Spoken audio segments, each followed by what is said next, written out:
A number of years ago, I had a client who was in my office for a meeting, and I was ordering lunch. I asked him what he wanted. He said, "I'll take a chili dog and some French fries."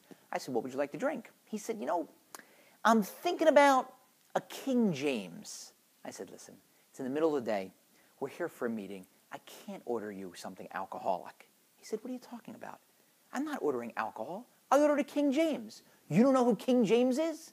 I said, "You mean the guy involved with the translation of the Bible many years ago?" He said, "No.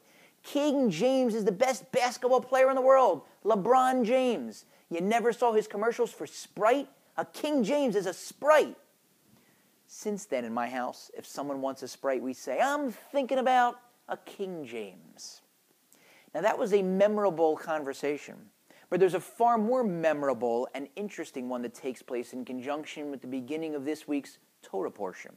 If you have the chance to peek into an actual Torah, you'll see that the very first word in VaYikra is spelled with a small aleph at the end. And there's a reason for that. When Moshe was doing his duty as God's loyal stenographer, writing down every word of the Torah as it was dictated to him from on high, including all of the flourishes and the crowns, when he got to this word VaYikra, which describes God calling Moshe, Moshe did not want to write the word. He asked God if he could eliminate the aleph, because VaYikra is a term of calling to a friend. It's a term of affection. And Moshe, in his vast humility, was uncomfortable with that.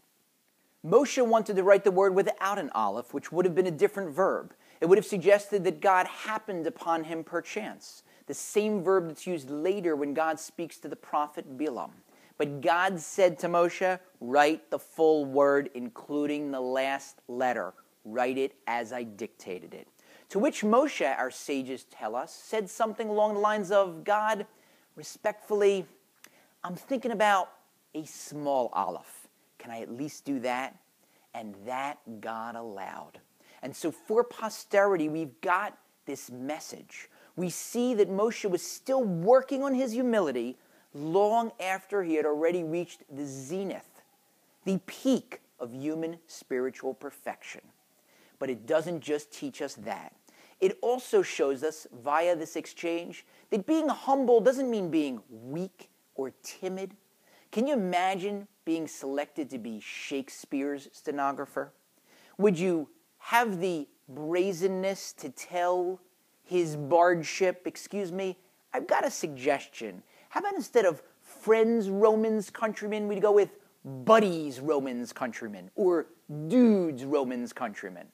Fortunately, Shakespeare would shoot that down, but it would be a pretty chutzpahdik thing to try. And yet here's Moshe, God's stenographer, arguing with him, making a suggested editorial revision, first in the wording of the Torah, God rejects that, and then in the manner in which the word is written, God accepts that. Because Moshe's telling us, if you run towards honor, it'll run away from you. If you run away from honor, it'll run towards you. So if you really want to be great, you have to aim to be small. You have to be humble, which means not that you can't be proud of your talents, not that you can't be self-assertive or self-confident. You can be all those things. But the credit for your talents, the credit for your accomplishments, all goes to God, and you're always recognizing the distance between you and Him.